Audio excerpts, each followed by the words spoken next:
Hallo zusammen. Hello everybody. Good evening. I'm here live on Facebook and YouTube with my lovely partner in crime during the certification, Leslie. And I would just try to figure out how to do that on Instagram as well, as I never done that before. All right. I just pulled up your live and sent a request to join. I did the same, so we will see. Well, that's amazing to see. Like there you are.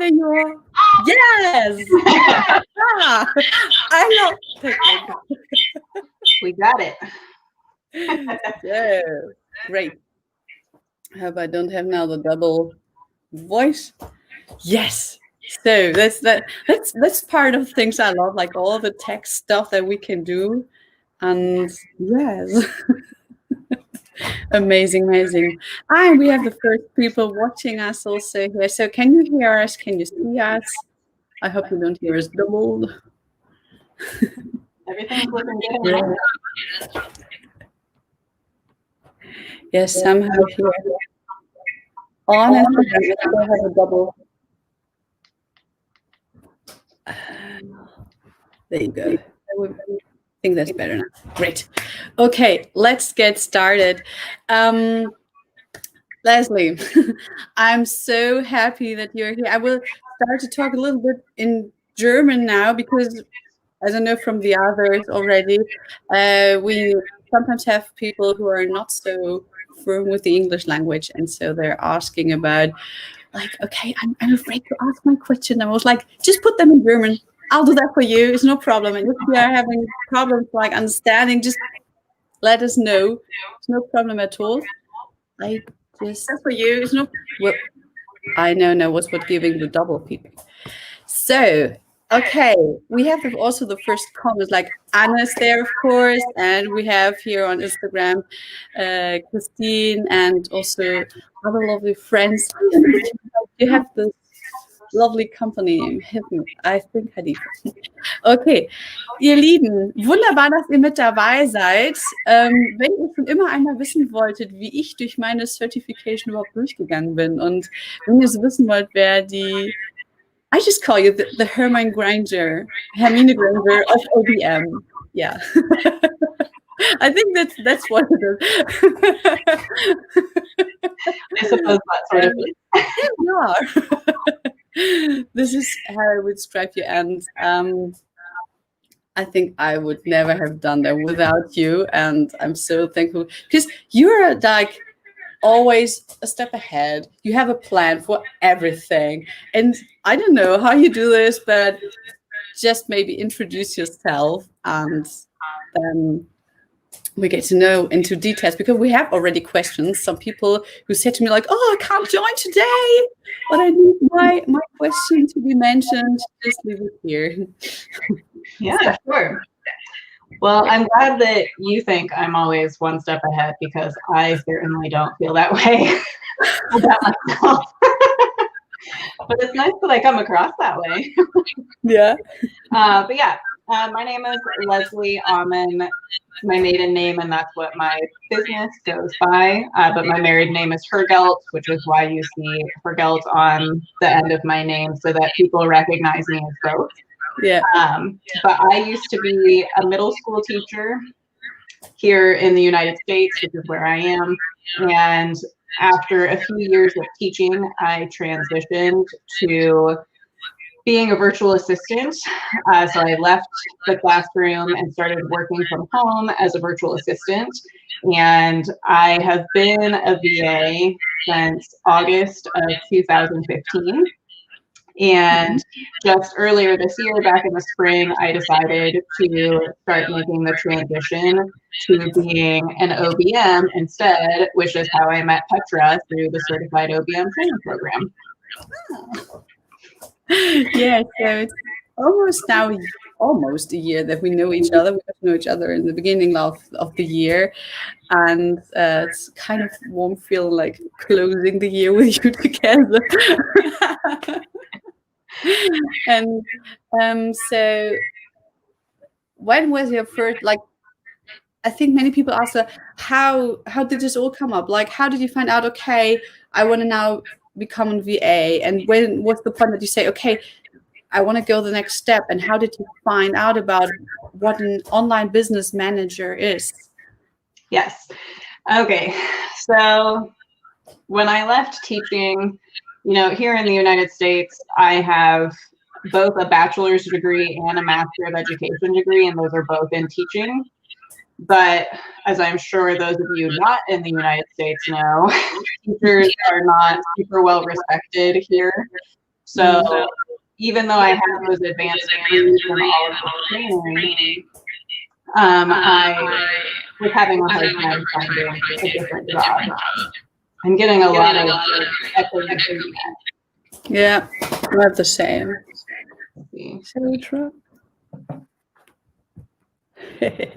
We're learning. Thought maybe I'd move my phone a little further away from. There's also, I hear like the computer in this room. We have to figure out if anybody can recommend how we fix the audio problem. Just let us know. Because we just took the decision in this morning to say like, Leah's there, Katerina, hello. Like, okay, let's do this on Instagram as well, just to check if that's working. So just tell us a bit more about, and I try to figure out how I check here with the audio. We'll try to make it work. But anyway, so I was having a hard time finding a new job with my advanced degrees that paid more than like minimum wage, basically, because a lot of other industries don't think that teachers have many transferable skills. Yeah. But we do. So it was a struggle, and I picked up like a very part-time, like independent contractor role for like a how-to website on writing their how-to articles. And I went into a Facebook group I was in because at the time I had like a hobby blog about like holistic eating and holistic lifestyle. So I went into a Facebook group I was in for bloggers in that same niche. And I asked, like, this is what they're offering to pay me for this how-to writing gig. Like, does this seem fair? And someone commented on that post saying, you should look into being a virtual assistant. And I had never heard of it before. And that was like my first introduction to like what a VA is and like what that could look like. And she recommended like a Kindle ebook that was all about bootstrapping your VA business. So kind of working with what you have and doing like signing up for tools and things you might need for your business for free as much as possible. And so I read that book and I used it to help me start my business. So that took me about a month and a half to get to a point where I felt like I was ready to actually have clients. And it was like a couple of weeks after I launched, I actually did pick up a full-time job at a print shop. So they printed like architectural drawings and renderings, like that kind of big stuff for construction and that sort of thing. So I worked there for almost a year while I grew my VA business. And then I left and have been working from home full-time ever since. And it was sometime during 2018 that a former client of mine asked me if I had heard of online business managers, and I hadn't. So that was the first time that I heard about OBM and like OBM work. And at the time I was engaged and I was planning my wedding. So I didn't want to like take on this whole like do something different in my business on top of also planning a wedding. So I just kind of put it on the back burner. And then, like I mentioned, in the spring of this year, it kind of came up again. I was tired of doing VA work and I was looking for a change. And I remembered that. And so I found the Certified OBM training program and, thought about it for a couple of weeks, but decided to enroll. and here I am. Yeah. So, and we met at the program of Sarah Noked. So that we started in was it March? I think, yeah. So it started in April. I think the first day was April 13th. All right. Wow. This is you. Like, I think April the 13th. Like, okay. So yeah, and I remember that when I because we were told like get you to have an accountability partner, and I'm working in the coaching niche, so I knew already, yeah, accountability or coaching buddy makes completely sense. But what do you think? Like, why is an accountability partner or a coaching buddy so important? Actually, this was a question that was delivered us up front from Melly. So yeah, what are your intentions about that? Yeah. So as the program was getting started, like Petra mentioned, Sarah and her team started a thread for accountability partners, and basically the way it worked was like the first person commented saying they wanted an accountability partner, and the next person who commented under them was their accountability partner. So it kind of went down the comment thread like that, and that was how Petra and I ended up matched together.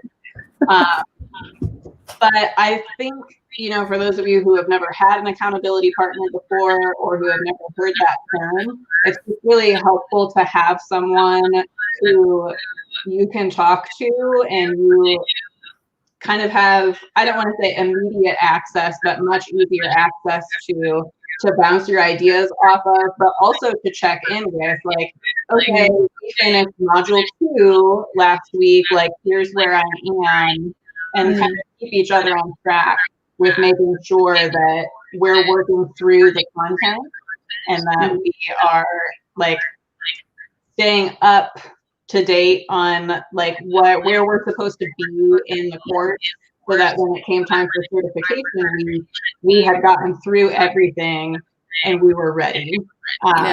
So yeah, it's just somebody to check in with and to help keep you on track, and to kind of, when you say you're going to do something, they can make sure that they're holding you accountable to that and that you're actually following through and doing it. Yeah. And it gives you so much more drive. Like, you're like, okay, I have to do this now because next week somebody's waiting for the results. Like I said, I will do that. And well, you end up once saying, okay, I didn't manage to do all of that.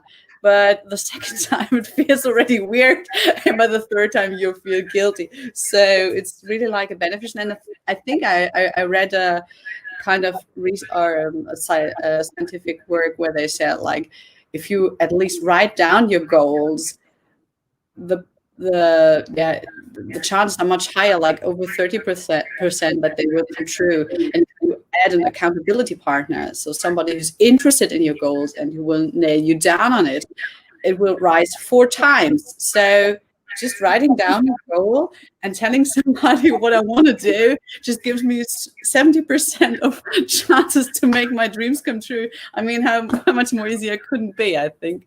So yeah, that's true. Any questions? So we are very curious to know what your question about becoming an OBM, how we learned or what we also delivered, because maybe you also want to tell about your first customer or client experience, because you came from the teacher area, and I know that you are also working with those people. And here in Germany, I have sometimes the impression that people think, okay, an online business manager is for online coaches, or and only for that, or what does he or she do? Like, tell us about. I mean, it's easy. Online business manager looks at what has to be done by whom and when. So that's the easy part. But in reality, it turns out a bit more complex. So maybe you want to tell us a bit about that. Sure. When I think of what an OBM does, I think of kind of buckets that like the different responsibilities fall into.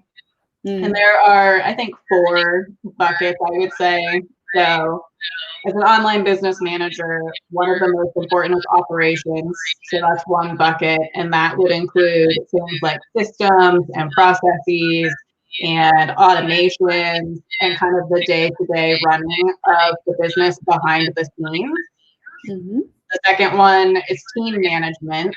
So whether that's your own team that you are bringing to a client or the client's team that you're stepping in to manage.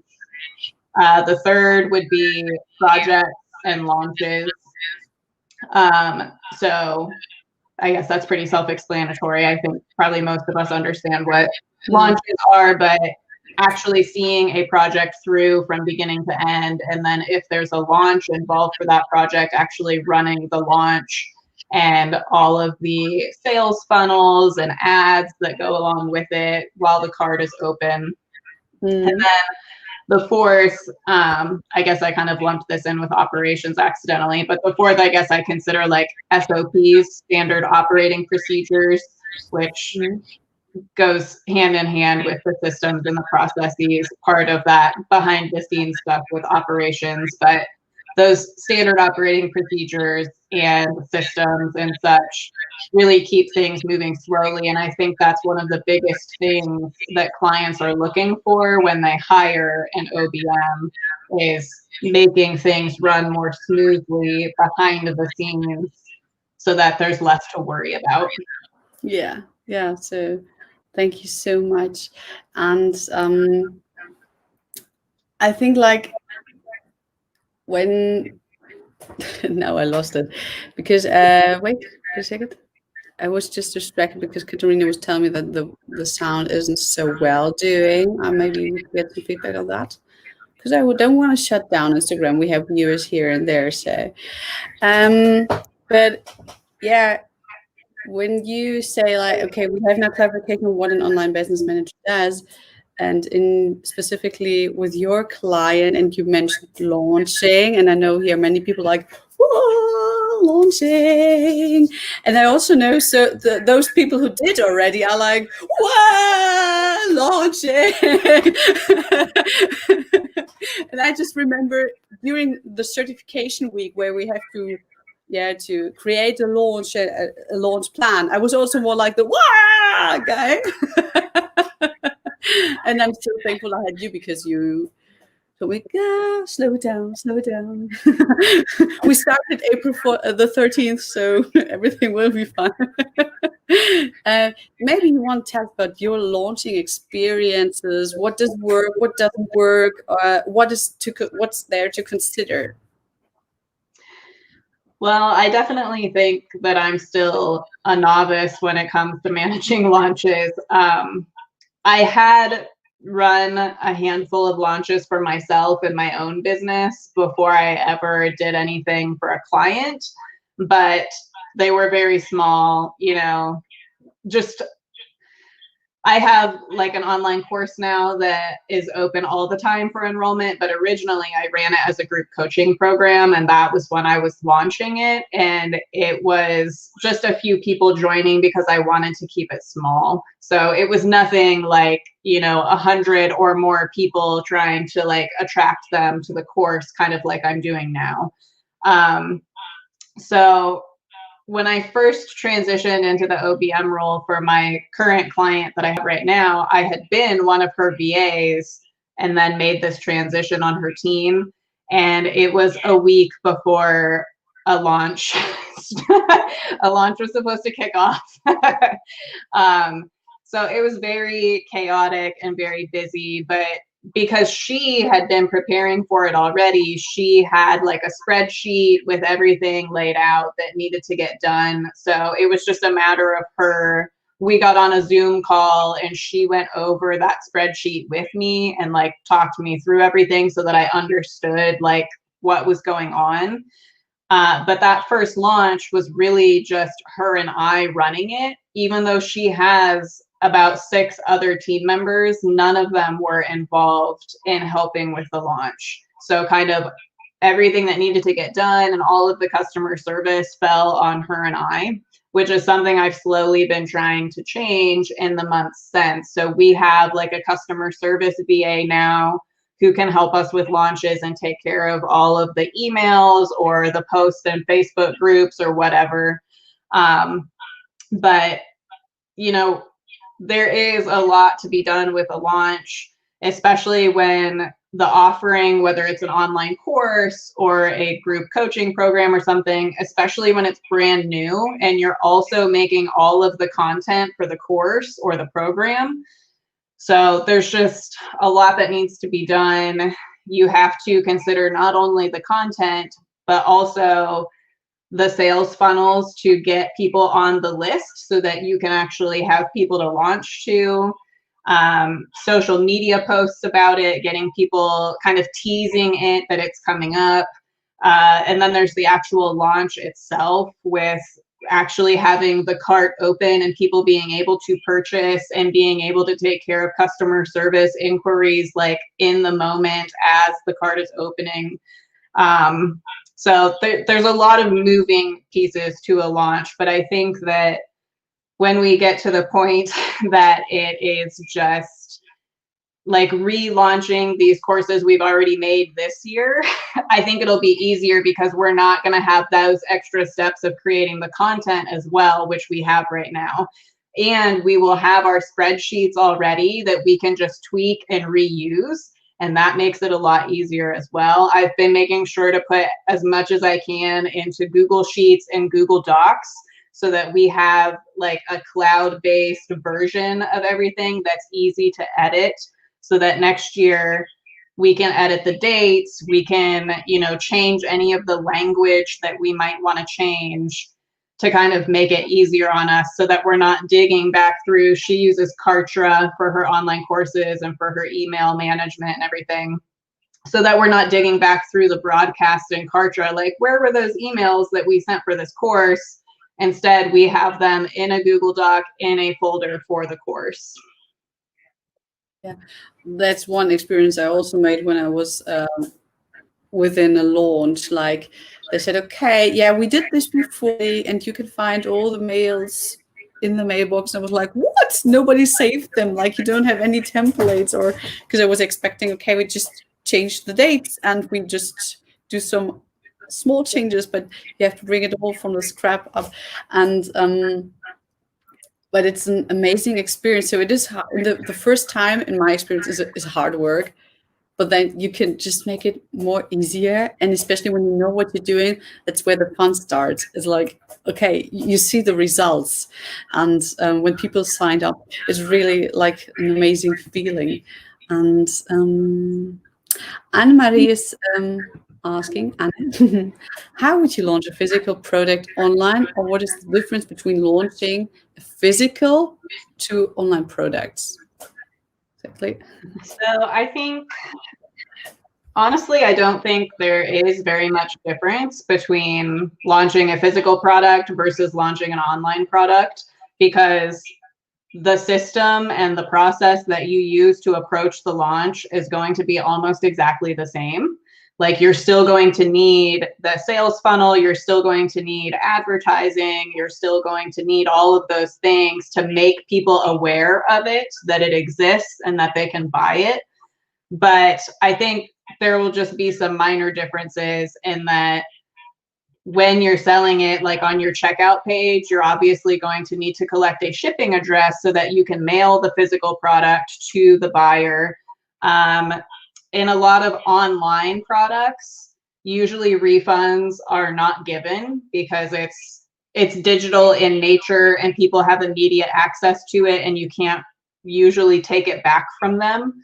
So for online products, usually the policy is that there will be no refunds, but for a physical product, you can give refunds because if they're not happy with it, they can return it and then you give them a refund. So I think it would just be more minor things like that that would be different. But for the most part, I think how you would approach it and how you would launch would be very similar. Yeah. Thank you for clarification, because I have to say, so far I didn't launch a physical product, so that was also very interesting for me now. I never have either, so I was just kind of winging it. But that's what I can think of in the moment. But It would be mostly the same. The amazing thing is, like, when we are in the certified OBM group, like, there's always somebody knowing how to do it and what to do. So like, there is immediately somebody we can ask, and yeah, there's no getting out of it. And just that, it's what I found so amazing, like, already within the program, but also now, as we are in the international association, like, we don't have to do so much research, because we know already there is a bunch of people knowing what to do, and they did already, and that gives us really a safe feeling. Like, also, like, I was today, for example, you asked me in the middle of nowhere, like, okay, does this also work like in other countries and not only in the US? And I was like, what? Oh, okay, where's this come from? But of course, we're working international, so it makes completely sense. But there are always, like, small differences. I know. I remember this one session where we were talking about follow-up emails, like the client signs up and what has to happen. I was like, why is everybody talking about, like, 5? I always have 6 minutes. Why? And then I was like, oh yeah, double opt-in here in Germany. Okay, congratulations. Like, I didn't consider that. So I think with launches, they are stressful. You kind of indicated that, where it's like, because a lot is kind of hinging on the launch of, like, it's not your launch, it's your client's launch, and the way that you run it and the way that you manage it kind of has a lot of impact on how successful it may or may not be. So there's pressure there with that, and it's not for everyone, to manage launches. So you have to consider, like, if you can kind of handle that pressure and that stress on yourself to do it, because the great majority of OBMs do have to manage launches for their clients, because that's just the nature of online business. There are very few OBMs who get away with not having to manage launches. So it's just something that you have to consider, because if you're willing to do it, it is likely going to be a big part of your job as the OBM. So yeah, it's just part of the game. So and it gets more and more popular. And Katarina, I have to translate. What do you think? How big does it have to be the audience so that the launch can be successful? That's a good question. I don't know that there's really a number that is like a magic number for the launch to be successful, to have a certain number of people.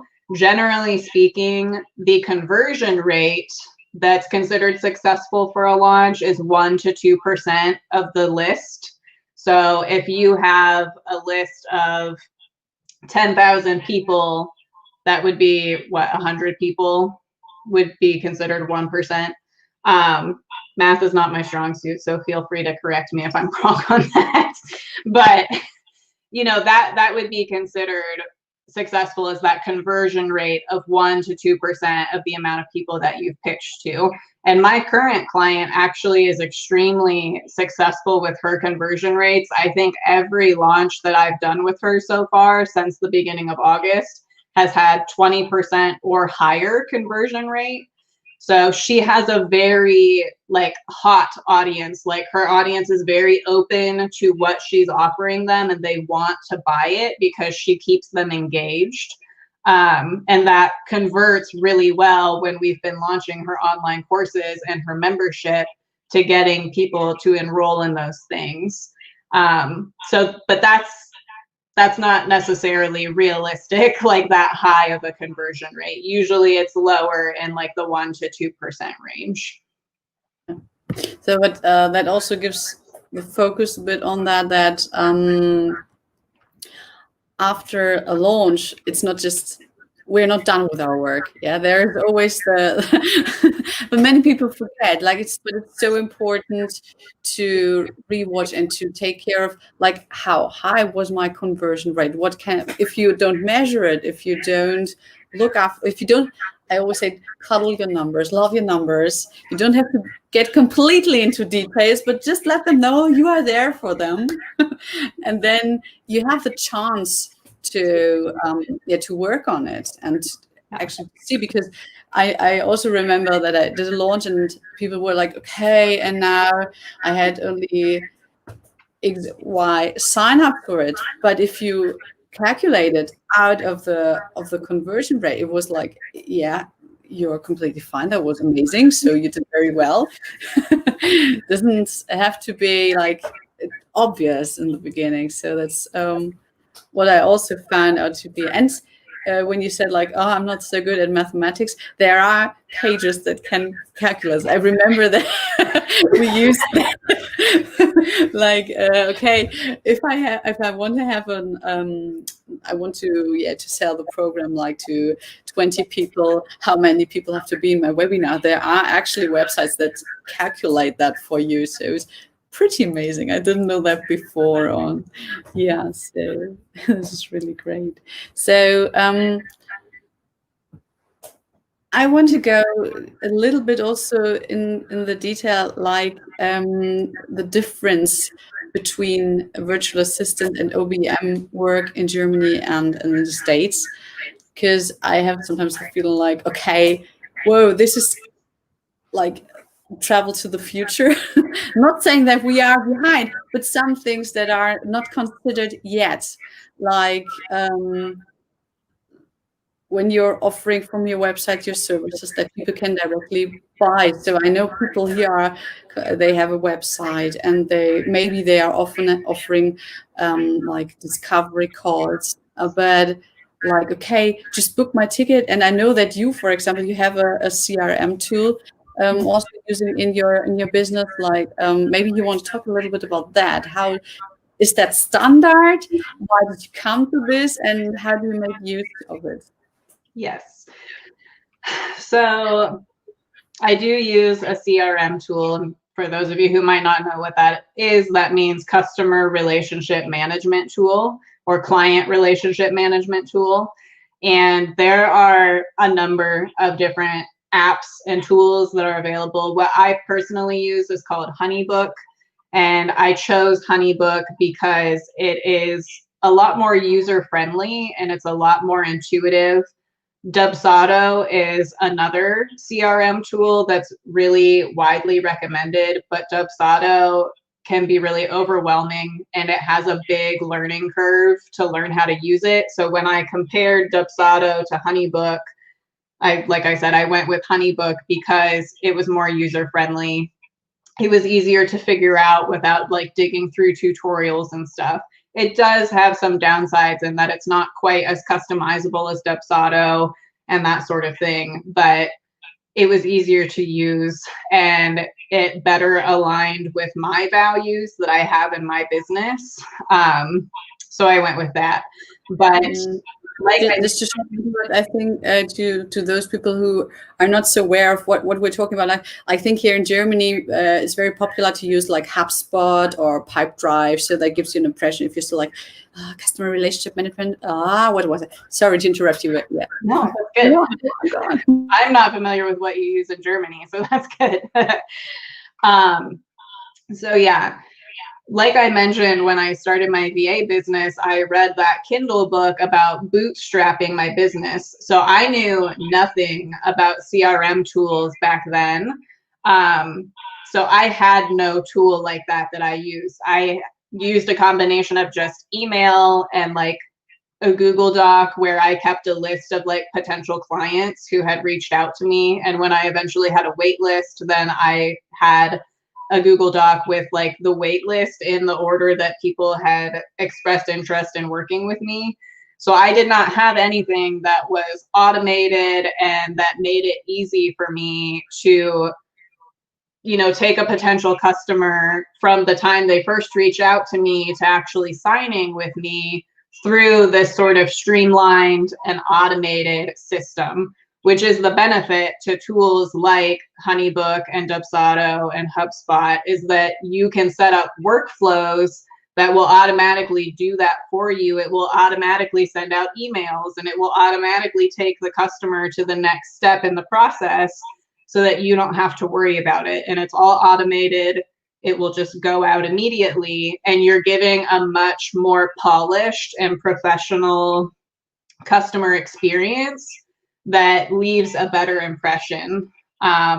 So it sounds like those things are still working their way into Europe because of GDPR laws and regulations. But Petra looked up HoneyBook, and it is GDPR ready.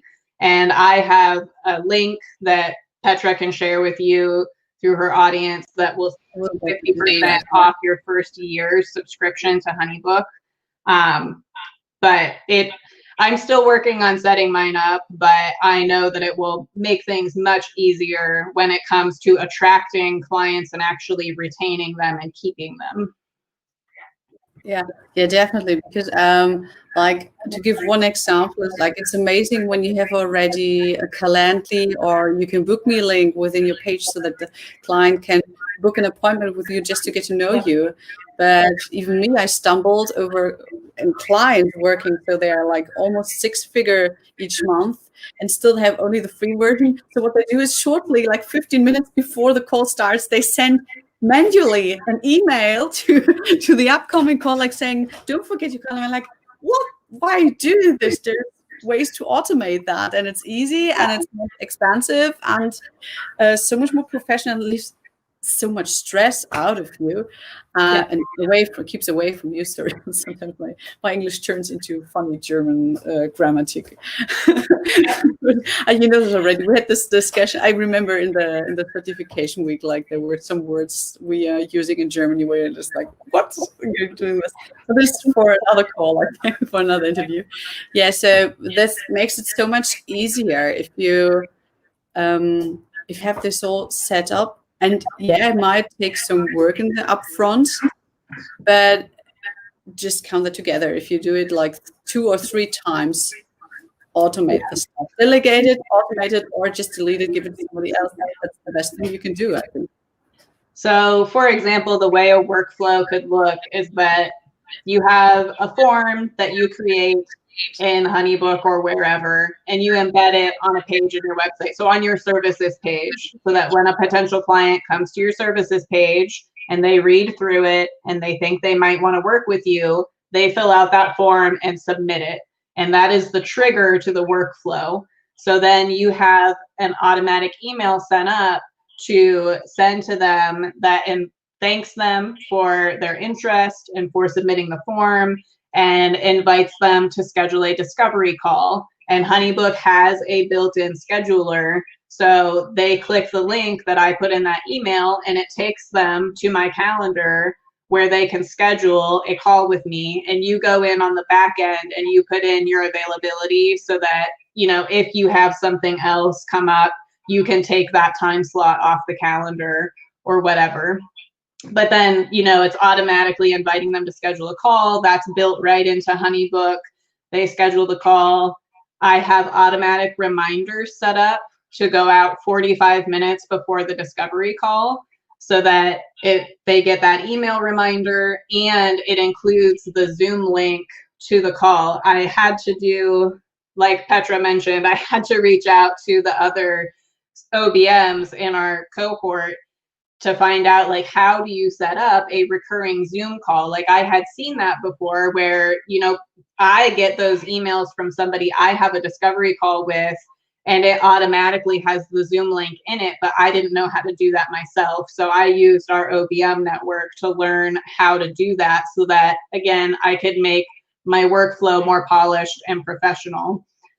So they have the discovery call. Then after that, I have an automatic email set up in my workflow with a questionnaire asking them to give me more information about their business, so that going into the discovery call, I kind of have an idea of what their business is about, if their business is earning enough money to be able to support having an OBM on the team on an ongoing basis, those sorts of things. And then you could also have workflows set up for sending the contract or the proposal and then the contract. I personally do not invoice through HoneyBooks. I invoice through QuickBooks, but you could have that set up as well.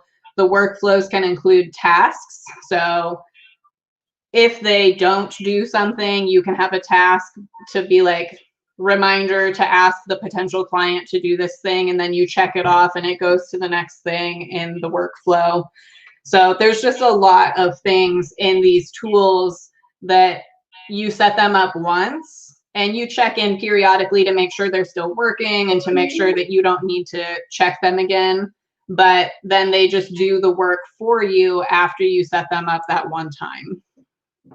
Yeah, it's amazing, especially when I learned about that you can also like let the clients sign the contracts there, because I don't know how it is in the States, but in Germany we have like, okay, we have the contract for working together, then we have a contract for how you say, like keeping silence, that we don't tell any secrets outside. And the third one is about GDPR, so DSGVO. So we have this like we are working with data of our clients and of all of the tools, and this has to be sent out there and everybody has to sign. And I'm always like, I was already like, I was good shooting tutorials telling them, okay, you can sign those things digitally with a extra tool on a PDF.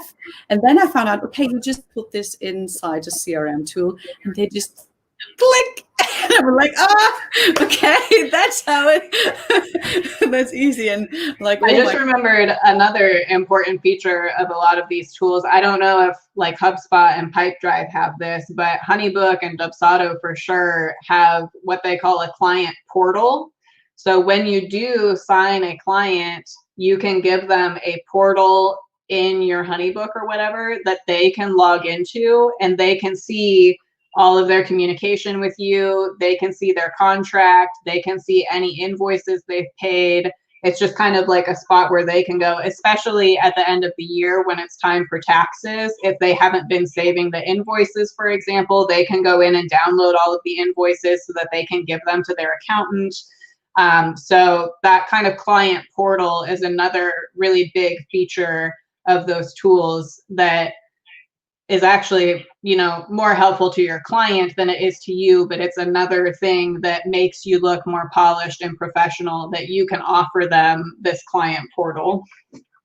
Yeah, and I also think like this is all the benefits that we have, but even when our clients are working with a CRM tool, this is amazing, because I remember how much time I spent like one time, because it was like so late, or like literally my client said, okay, we start the challenge tomorrow, or it was 2 days, but we were always working with Digistore, and this needs like 2 days to confirm. And I was like, okay, we can't set it up. So I ended up like writing over 20 invoices and bills to the clients, like, okay, you can participate.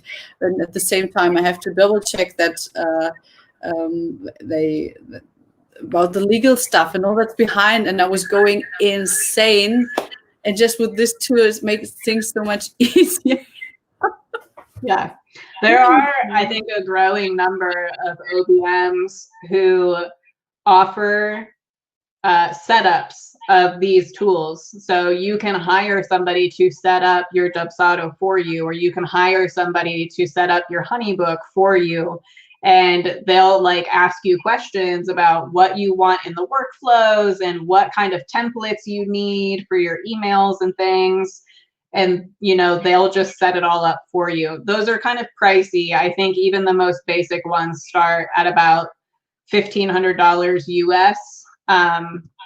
So it's something, you know, that you might not have the money immediately to pay for, which is why mine still isn't done, because I don't have the money to pay somebody to do it for me. But, you know, that is an option too, if you have the funds for that and you would rather just, you know, pass it off to somebody. That is a service that people are starting to offer as like a VIP day, for example. That's something we haven't really talked about yet, but as an OBM, it doesn't just have to be like ongoing monthly services. You can offer VIP days where you sit down with somebody for a full work day and you set up their HoneyBook account for them or whatever. A lot of OBMs can offer strategy sessions, which are usually only about an hour and a half to 2 hours, or VIP days for things about delegating to the team more effectively, setting up systems in the business, like social media content planning, any number of things that you could offer in those sessions as like, here's like our kind of one little session of working together. And then, somebody might want to come back and hire you on an ongoing basis after that if they really liked your work and working with you. But if they don't have the budget for it, then that's a better way, especially a strategy session, for somebody to get some guidance on like, okay, here's what I should be focusing on for the next 90 days. For example, 90-day action plans are really big offering for strategy sessions. Here's what I should be working on. They wouldn't have been able to figure that out on their own, but you as an experienced OBM can walk them through that and help them get a plan in place to follow, for example. So that's something else to consider too. Yeah, that's so great, because I get asked many times, like, and how do I start as an OBM? And when I finally found a client, how do I do that? And or what opportunities do I have? Do I work all year or many years with one, or what if I only do like a small project? How do I start? And is it exactly the way, like, you have the first the discovery call, then you can turn into a strategy call, like telling, okay, this is where you are now, and from out of my experience, within the next 90 days, it's possible to achieve A, B, Z, and then to upgrade, like saying, okay, you can do this on your own, or you can work with me. And then it's up to the client to choose. Do I want this one project, like an implementation that can be a VIP day, saying, okay, we meet like 3 hours, and then I do another 3 or 4 hours of integration, and after this, you'll have it all set up, of course, with a follow-up and checking on. Or you say, okay, I start with one project for you, or you just take it full on and jump into the whole business. But depending on the client, and this is why I think it's so amazing. And I thank you also for mentioning, like, many OBMs are specialized on specific projects. Like, there is no harm as an OBM to hire somebody else to do something for you. Actually, this is our job. Like, why should I do it on my own if this is not my complete 100% expertise? I can, give it. Yeah. Yeah. Yeah, that was really, really, really helpful. And I just saw that also, if you're curious about the HoneyBook stuff, all the CRM tools, I will definitely leave that affiliate link also here in all of the comments through all the channels we are trying to cover at the moment, or we are covering at the moment. And also I found, we talked about Sarah Noked's program. So that's the program where we meet, the Online Business Manager certification program. You found out more that it's now starting monthly, I think. And I found also that just today she announced that there will be the Confident OBM week on Zoom, only for 3 days, starting next week, December the 7th until December the 10th, where she will give all the insights of how it is to work like an OBM and how do I get clients. It's also really interesting to know. So I will leave this off inside, but maybe you also want shortly to give an overview how this is going in Sarah's program. Sure. So Petra and I did the certified OBM training program with Sarah Noked. When you look at the certified OBM training program, there are actually a few different trainers that you can choose between. So they kind of give you the option to read like bios about the trainers and to check out their websites and stuff, so that you can decide who you feel that you mesh with and whose style best meshes with yours. So that's how Petra and I ended up taking it with Sarah. And I actually, in preparation for this interview with Petra today, I was trying to find out when the next cohort was launching, because when Petra and I did it, it seemed to launch quarterly, so once per quarter with a cohort. And I was trying to figure out when the next cohort was, and found out from one of the other trainers that the different trainers launch it kind of whenever works best for them. So Sarah seems to have switched from offering that quarterly cohort launch to now launching it every month. Let's see. The first Tuesday of every month is when it kicks off. So it's kind of open, ongoing enrollment. And then you have immediate access to the entire training to work through at your own pace whenever you enroll. So like Petra and I have talked about, it was a little different when we did it earlier this year, because, you know, we were very specifically like in the cohort, and the cohort kind of worked through the course together. And we had, it was every other week, wasn't it? The live calls to check in on progress throughout, because it was 3 months long. And then it was about 2 weeks, I think, after the program ended for us and our cohort, that certification week happened. So I think as far as the International Association of OBMs goes, there's still just one certification week each quarter.